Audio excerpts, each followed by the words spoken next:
heard him say it today, and I think that's a very positive step. No, I don't expect. I expect to be helping him, not hurting him. A big help, because I want New York City to be great. Look, I love New York City. It's where I come from. I spent a lot of years there. Now I'm right here. We took a big setback with the mayor that we had, Dame de Blasio. I thought it was a tremendous setback for the city.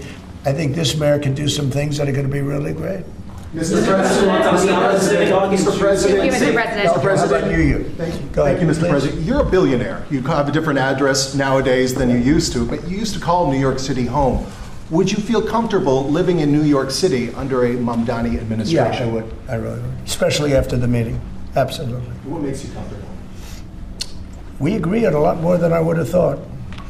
I think I want him to do a great job, and we'll help him do a great job. You know, he may have different views, but in many ways, you know, we were discussing when Bernie Sanders was out of the race, I picked up a lot of his votes, and people had no idea, because he was strong on not getting ripped off in trade and lots of the things that I've practiced and been very successful on. Tariffs, a lot of things. Bernie Sanders and I agreed on much more than people thought. And when he was put out of the race, I think quite unfairly, if you want to know the truth, many of the Bernie Sanders voters voted for me. And I felt very comfortable, frankly, in seeing that and saying that. And, you know, it just turned out to be a statistical truth. But no, I feel very comfortable. I would feel very, very comfortable being in New York, and I think much more so after the meeting. Yes, please. Thank you, Mr. President. I have a question for you, but a very quick one for the mayor. Why did you fly here? Aren't trains greener? I will use every form of transit, and I want to make sure that they're all affordable in New York City, and that's why making buses fast and free is a centerpiece of our campaign. There is a bus that goes. Well, but I know, but if he flew, that's a lot quicker too. No. You know, I mean, he's working very hard.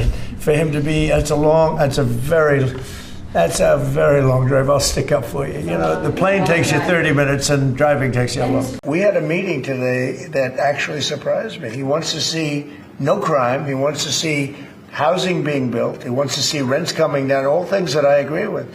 Now, we may disagree how we get there. The rent coming down, I think one of the things I really gleaned very much today, he'd like to see him come down, ideally, by building a lot of additional housing. Yeah. That's the ultimate way. He agrees with that, and so do I. But if I read the newspapers and the stories, I don't hear that.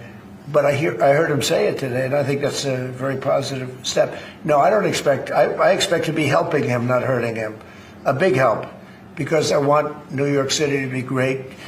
Look, I love New York City. It's where I come from. I spent a lot of years there. Now I'm right here. We took a big setback with the mayor that we had, Dame de Blasio. I thought it was a tremendous setback for the city.